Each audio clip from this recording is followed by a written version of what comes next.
If you attach to the negative behavior of others, it brings you down to their level. Guru side. Si tu t'attaches au comportement négatif des autres, cela va te faire descendre à leur niveau.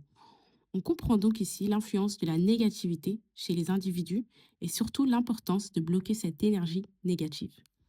Bienvenue dans la chaîne Le Bon Mindset qui a pour objectif de vous accompagner dans la quête d'un mindset de croissance.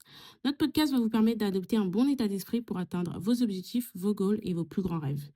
Ici, à travers différents concepts, on adopte le bon mindset pour une vie meilleure. Aujourd'hui, on analyse le concept suivant. Libérez-vous de la négativité. Reprenez le contrôle de votre esprit. Tout d'abord, on va définir ce qu'est la négativité. La négativité désigne tout ce qui est négatif et se caractérise par des comportements pessimistes, désagréables ou qui anticipent le pire. L'impact d'un état d'esprit de négativité est qu'il va mettre en place un climat anxiogène qui va limiter les interactions positives car les individus vont ressentir l'énergie négative et donc s'éloigner pour se préserver. Les conséquences d'un état d'esprit négatif. En ayant un état d'esprit négatif, l'individu va se fermer et donc bloquer sa capacité à attirer du positif.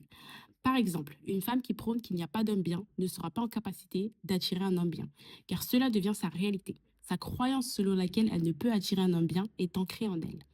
On comprend donc le fort lien avec la perception de soi et l'estime de soi.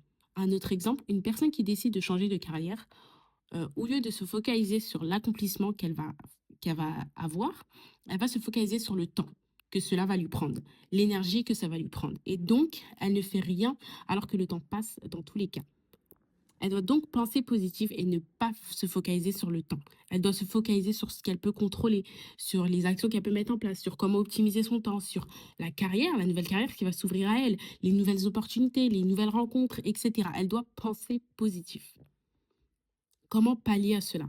Il est important avant tout de mettre en place une stratégie pour mieux penser à l'aide d'outils pratiques, tout comme se focaliser sur le positif. En effet, il faut intégrer la positivité tout en étant réaliste, c'est-à-dire en prenant en compte son environnement et les éventuels challenges qui s'accompagnent à l'atteinte de ses objectifs.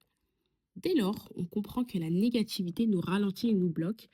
Il est aussi important de limiter les interactions avec les entourages qui vont alimenter les pensées négatives, revoir ce que l'on consomme au quotidien via les réseaux sociaux, par exemple. Il faut donc nourrir son esprit de positivité. Mais encore une fois, il est indispensable de faire du travail personnel afin de développer une confiance et une estime de soi forte. Dès lors, par la pensée positive, on peut changer sa perception des choses et ainsi mieux vivre. En effet, on attire donc à soi de la clarté, de la sérénité, de la paix, de la confiance et de la liberté. Alors instaure de la positivité dans ta vie afin que tu puisses bloquer toute négativité qui se dirigerait vers toi.